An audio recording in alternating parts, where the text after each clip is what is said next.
our next speaker, I think you're all going to be knowledgeable about. She is not only smart and savvy, she's beautiful. Her name is Melissa Carone. She is the Dominion whistleblower who revealed systematic fraud in the election of 2020. She is now running as a state rep. She was running for a state representative position endorsed by President Donald Trump. Welcome, Melissa Carone. Thank you so much. I haven't been endorsed by Trump yet. But I just wanted to clear that up. I apologize. She's been endorsed by Mike Lindell. I have been endorsed by Mike Lindell, and I have been endorsed by Rudy and a couple other people, Roger Stone. But yes, so, a year ago today, we would have never imagined being where we're at in our country today. Being the Dominion voting whistleblower, seeing everything that I did see at the TCF Center, and trying to expose this fraud for the last year has literally taken up all of my time, and I believe that we have done that pretty well. We've done a well job doing that, or exposing the fraud. And now we are, again, as Rosha said, we are working on a citizens initiative bill. We're totally done with it. We've dedicated all of our time to this. Matt DePerno and Jovan Pulitzer really wrote this bill, and it is a solid bill. It follows Arizona completely, and obviously our only fear is look at what they did in Arizona. They're trying to totally discredit this, and they handed it over to their attorney general, and what if that happens here? So we really do have to think about this. I know there's other ways of going about it, but our legislators, we know our legislators are not being a voice for us. They are not a voice for us.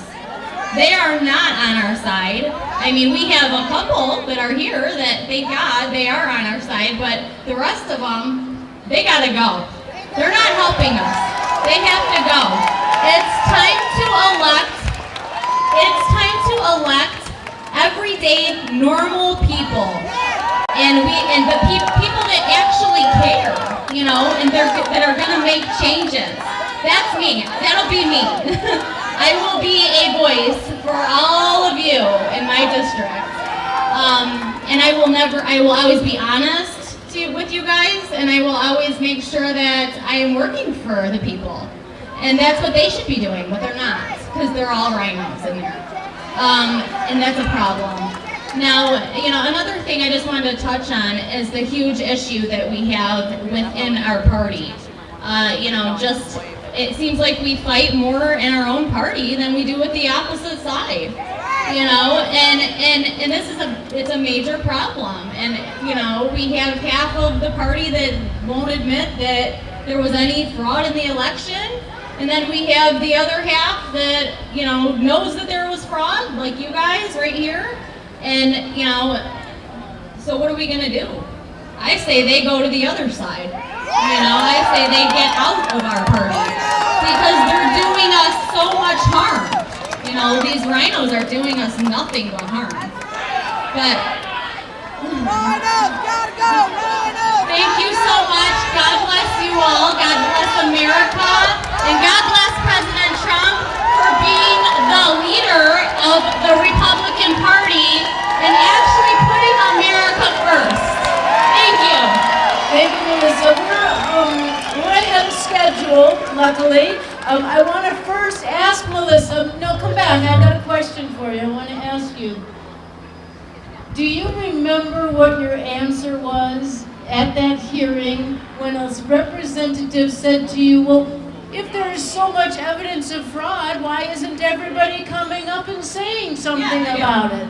She said, I said, well, it's because they're scared. They're being threatened. They're being threatened. They don't want to come forward.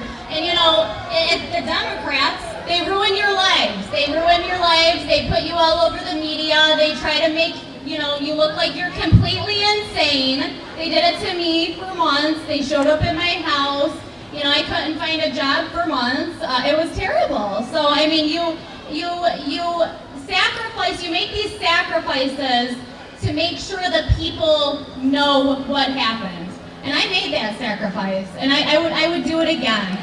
And you know, I'm just happy that we are all on the same page now, and we have so much support for this. But the questions that our Republican legislators were asking during that hearing, those were totally unacceptable. We know those machines have to go. We can go back to hand counting. They're connected to the internet. The fraud, the white vans full of ballots that came in, those 3 times, not once, not twice, 3 times, you know, I mean, this is a huge problem. It's a huge problem. And I say Chief Craig needs to get up and answer for that. He was the chief of police. Who called for the police escort on those trucks? Who allowed our Republican poll watchers to be bullied, thrown out, the windows boarded up? Why are Republicans supporting this guy? He allowed the election to be stolen in Detroit. If it wasn't for him, it couldn't have happened. He did it. Thank you, There you Marissa. go. Thank you so much. Thank you. Appreciate it. All right, we're waiting for a few more speakers. Look above.